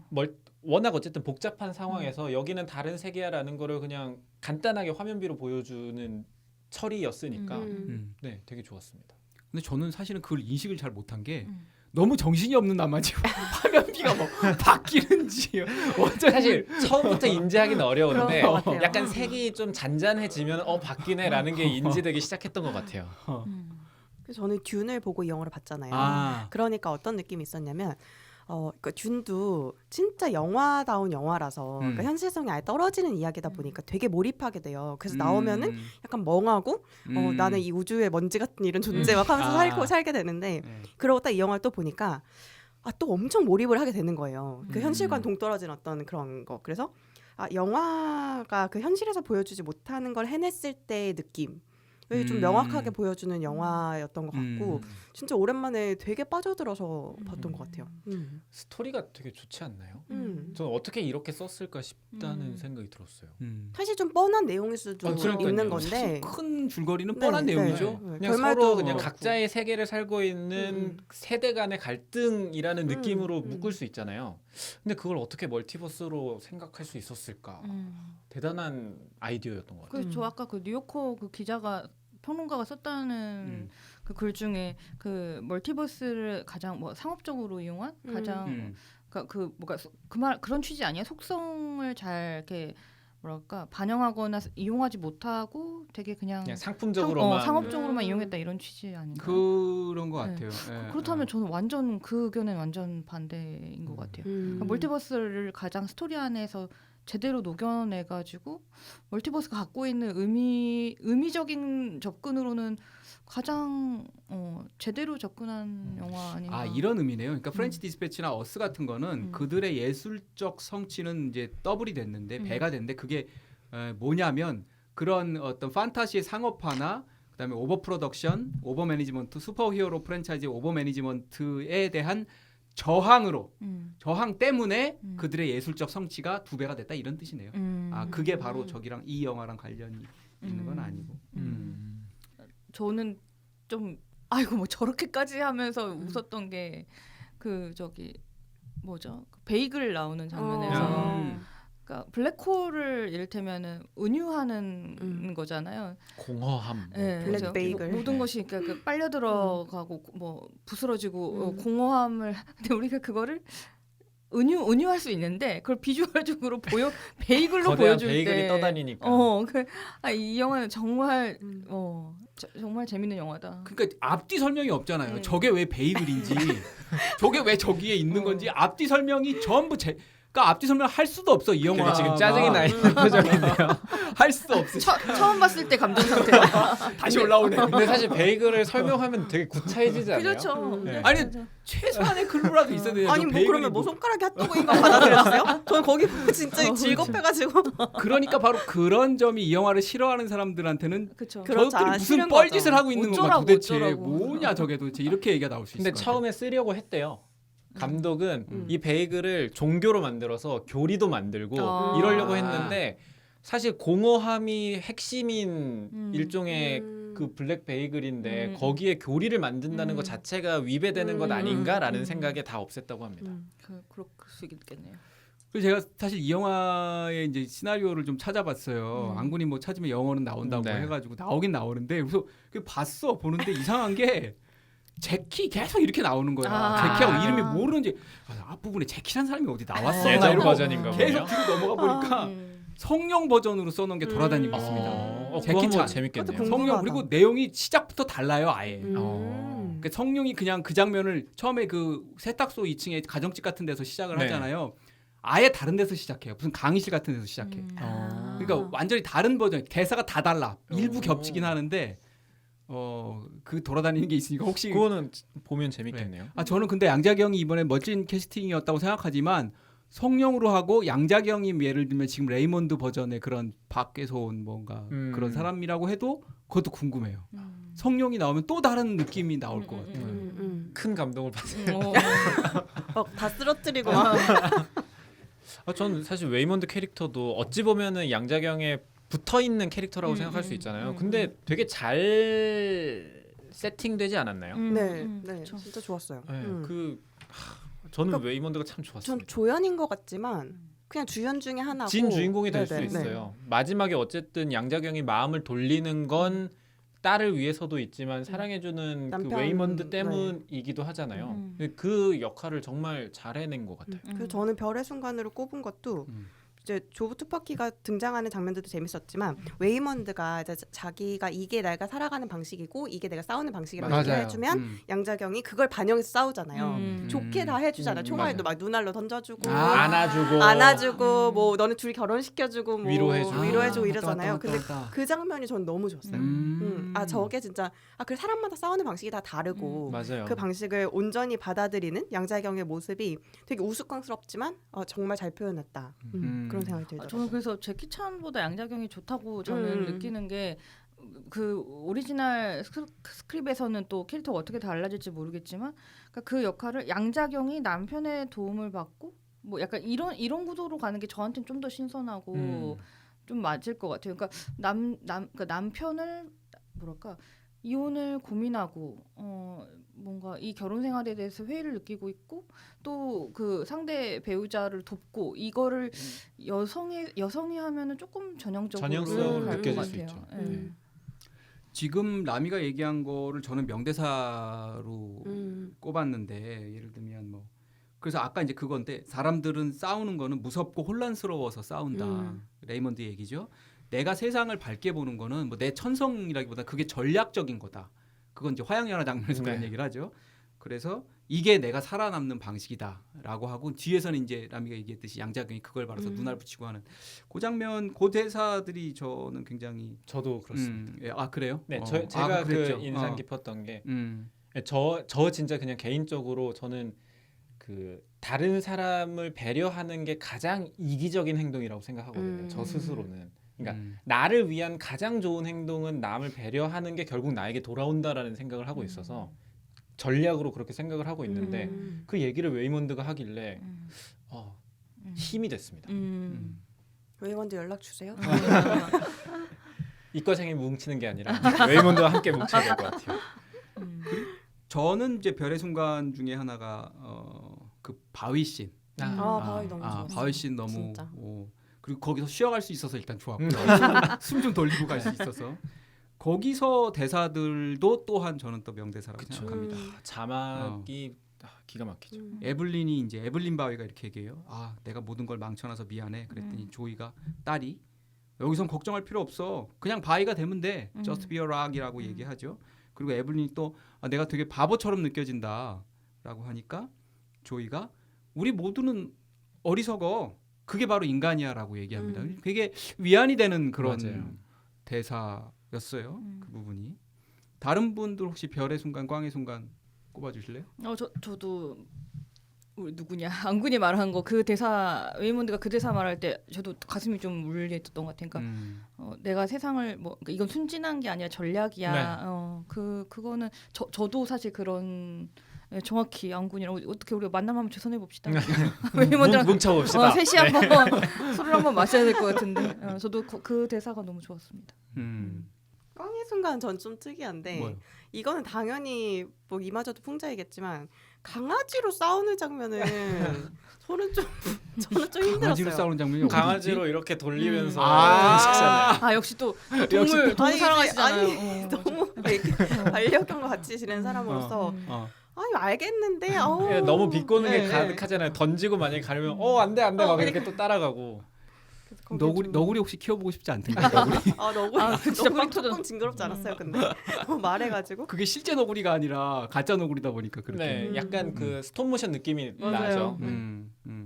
아 감독들이 한 얘기 중에 그게 있더라고. 아까 우리 CG 얘기했었잖아요. 네. 이거 VFX 담당자 감독 빼면 7명이고 유튜브로 배워서 했다는 게 감독들이 이런 얘기. 레스 마블 모 고스트버스터즈. 그런 컨셉으로 했다는 딱 거예요. 맞네. 표현을 이해되네요. 잘하네요. 네, 딱 이해되죠? 그 한마디로. 저 한번 꼽아볼까요? 우리 그 사실은 버스 점핑하기 위해서 점핑 패드 장면들이 이렇게 여러 개 여러 가지. 나오잖아요. 제일 좋았던 거. 제일 제일 좋았던 거. 너무 어려운 너무 좋은 게 많죠. 네 너무 많아요. 전 저는- 제일 보기 힘들었던 건 어.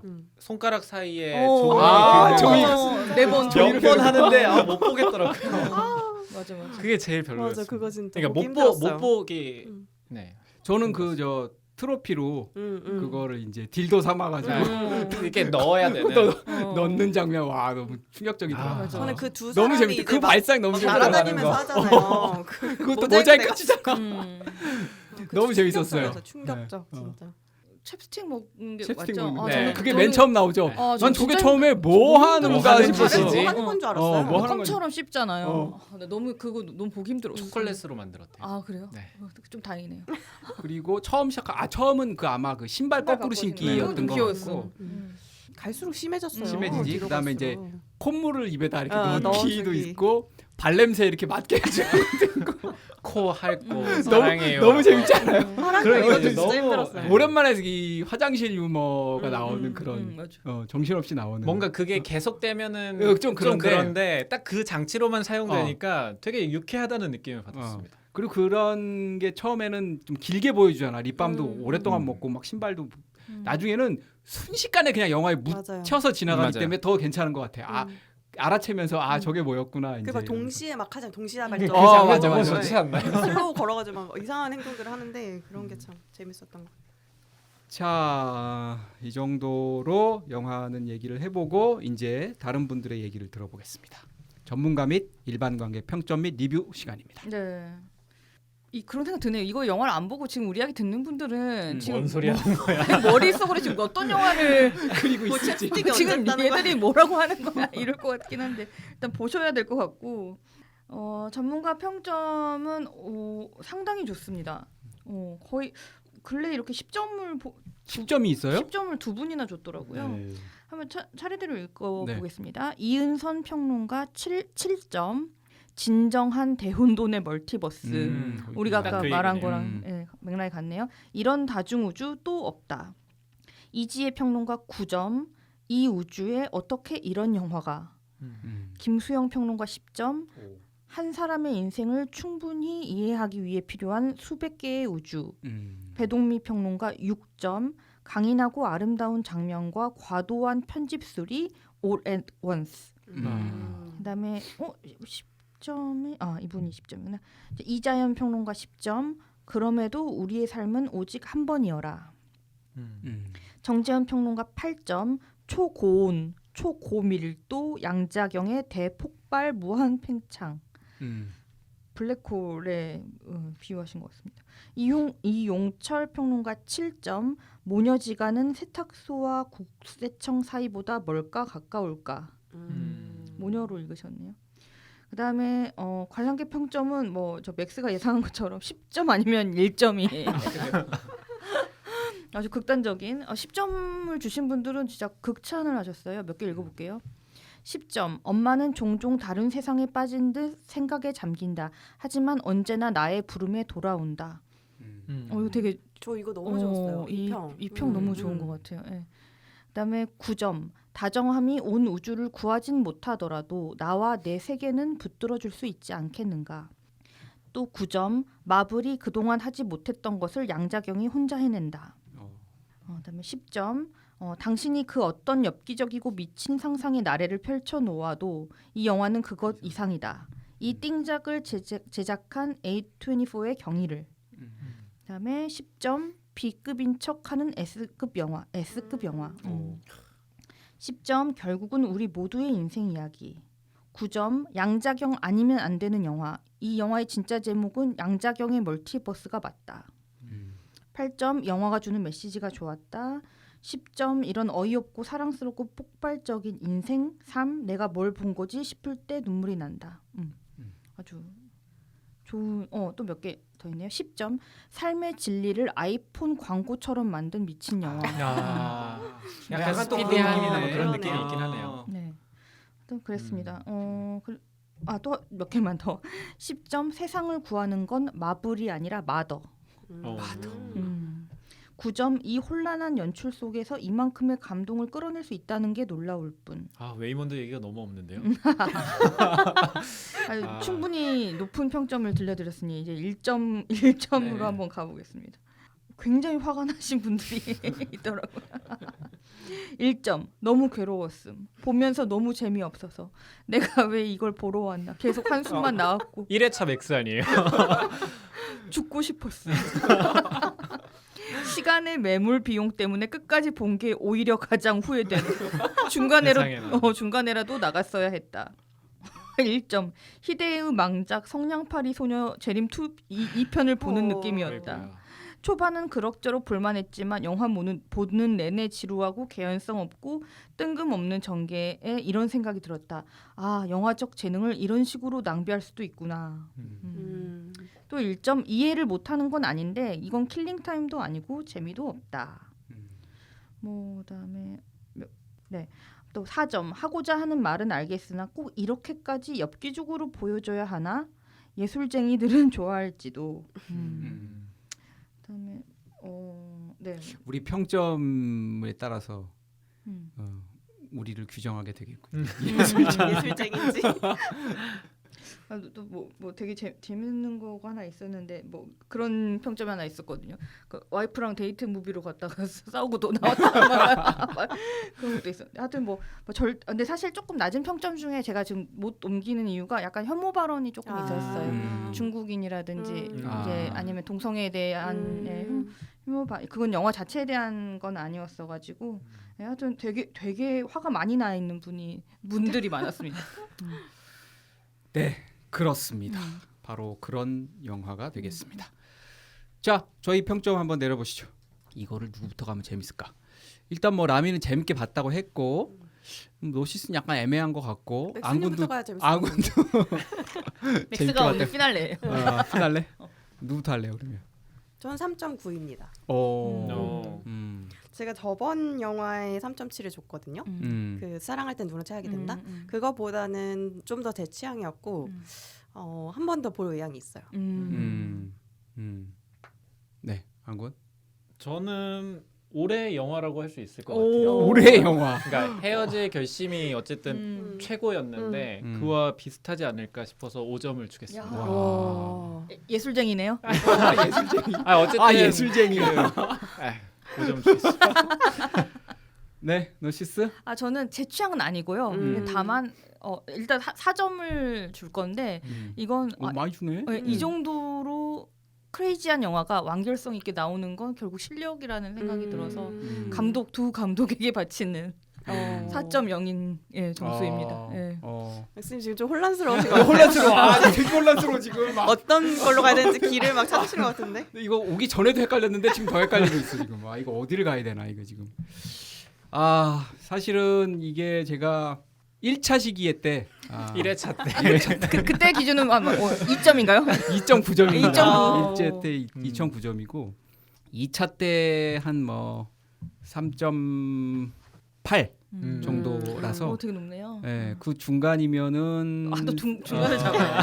3.8로 가는 거 얼마인가요? 아니에요? 저기 3.4 정도 되네요. 3.4점인데 이렇게 종합해서 얘기해 본 결과 저는 저는 3.7점 주겠습니다. 예, 3.7점. 근데 재밌는 거 저기 써 있어요. 3.7이라. 얘기는 길게 하는데 3.7이라. 보였어? 종이에 써 집에서부터 다짐하고 왔어. 3.7이야. 굉장히 고민스러웠습니다, 진짜로. 나 이거 하고 이 세 사람 얘기하는 동안에도 이거를 어떻게 바꿔봐 고민을 했는데, 예, 3.7점 되겠습니다. 저는 여전히 이 영화에 되게 좋은 측면이 있지만 이게 좋은 영화인가? 라는 데는 조금 의심이 있어요. 왜냐하면 기본적으로 전 멀티버스 영화에 그렇게 친화적인 사람은 아닌데 이건 멀티버스 정말 극대화한 네. 영화기 때문에 오히려 멀티버스 영화가 아니라서 좋은 점도 있거든요. 멀티버스 영화 같지만 오히려 우리가 기존에 안 들 멀티버스 영화가 한편으로는 별 그런 멀티버스적인 영화는 또 아니에요. 저는 이게 모두가 고평가할 영화는 진짜 아니라고 생각해요. 음. 이건 진짜 취향을 타는 건데 저는 그래서 미국 시장이 되게 독특하다고 그러니까 생각해요. 나도 지금 어떻게 놀래. 그렇게 많은 사람들이 여기에 열광을 했을까라는 생각이 들어요. 알고 봤더니 미국인들이 다 예술쟁이들이었어요. 근데 혹시 뭐 미국 사회 내에서도 여러 가지 이제 계층과 인종적인 특수성이 있잖아요. 그렇게 그래서 될 수도 있겠네요. 그래서 좀 궁금해지긴 해요. 이 영화가 이제 수익의 몇 % 정도가 어디서 나왔는지 뭐 이런 것들이 그렇긴 좀 하겠네요. 예, 궁금해지기도 합니다. 저희 평점을 다 더하면 제 굉장히 덕에 4점 이상이 나왔습니다. 오. 네. 4.15점입니다. 4.15. 네. 와, 높네요. 최근에 한 영화 중에서는 예, 가장 높은 높은 축에 드는. 이거 안 하면 큰일 날 뻔했네. 내가 이거 처음에 난 처음에 보고 이 영화를 나는 진짜 손꼽아서 우리가 해야 된다고 기다렸다가 처음 보고서는 네. 와, 이 영화를 해야 돼 이거. 그래서 저희가 이거 하려고 결정할 때 어. 저 카톡창에서 무슨 생각했냐면 이거 맥스님 설명시켜 드리려고 하는 거 아니야? 그래서 이거 이해하게 해주려는 편 아니야? 뭐였어? 또 안 보고 오실 것 같은데 이러면서 그럼에도 불구하고 제가 아직도 이해가 안 가는 씬들이 있긴 있어요. 바위 씬의 대사가 부분적으로는 좋으나 정확히 그 상황에서 뭘 했는지는 중간에 제가 아까 읊어드린 대사는 중간이 약간 떨어져 있거든요. 그 100%다 막 이렇게 이해를 하지는 못했어요. 네. 사실 대사량에 비해 속도감이 어마어마하기 맞아요. 때문에 이 영화를 100% 이해하는 분이 있을까요? 한 번 보고 음. 그 뭐지 모든 걸 흡수하기에는 쉽지 않을 것 같아요.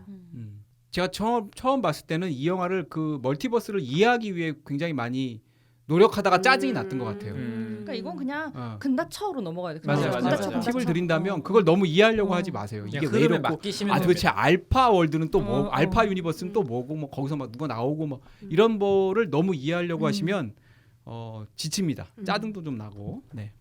그런 걸 이해하지 말고 그냥 받아들인다는 느낌으로 큰 드라마가 펼쳐진다는 느낌으로 그냥 봐주시면 좋을 것 같아요.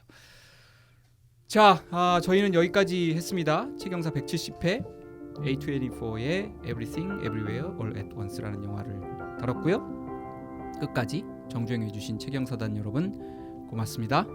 지금까지 출연해 라미, 안군, 노시스 그리고 진행에는 저 맥스였습니다. 여러분 가능하면 행복하십시오. 저희도 가급적이면 행복하겠습니다.